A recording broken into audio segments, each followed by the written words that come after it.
Nobody is born an extremist. So what makes a teenager in Afghanistan strap on a suicide jacket or a member of the KKK in America take up a gun? For one, we need to understand that extremism has no religion, race, gender, or age. The road to extremism has three drivers: ideology, economics, and politics. At the core of extremist ideology is a narrative of us versus them. In extremist ideologies, people think either that they're superior to others, like the Aryan race myth that radicalized Germans before World War II, or that they're being victimized, as we see with Al-Qaeda teaching that Islam is under attack. These ideas breed fear and incite people to extreme action. It's a common belief that extremism is due to a lack of education, but more education doesn't necessarily reduce extremism. In most cases, we need to change the messages within the education itself. In schools in Pakistan, for instance, the curriculum develops prejudice from the very beginning by using derogatory language against minorities and teaching skewed discriminatory versions of history and culture. This is reflected in Pakistan's political landscape. Minorities are not only subject to harsh discrimination, but also regular violence and attacks on their places of worship and their homes. The problem gets worse when ideology is coupled with technology.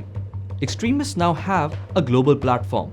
It's not limited to Muslim kids being exposed to hateful teaching at Islamic schools in the Middle East, Afghanistan, or Pakistan. Social media now lets extremists extend their reach to young people in the West, including Australia.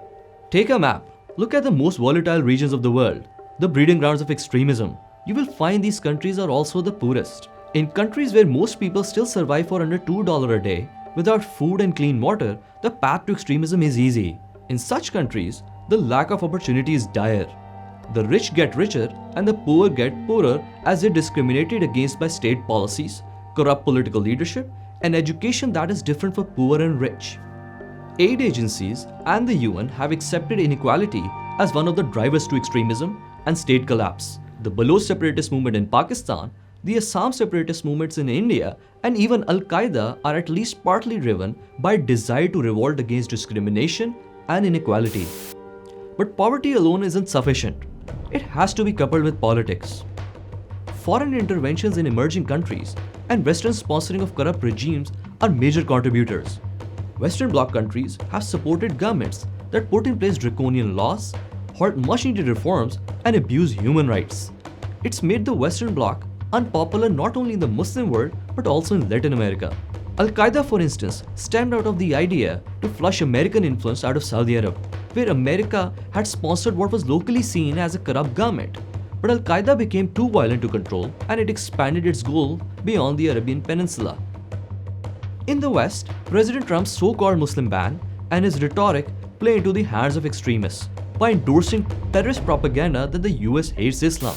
Today's world is one of extreme inequalities, where luxurious aeroplanes fly over slums where kids are dying of hunger. These differences in circumstances are a strong driving force for modern extremism, and they are more visible to the underprivileged than at any time in history. This is now a global problem that needs a global solution. Understanding these drivers to extremism is the first step to stopping its rise.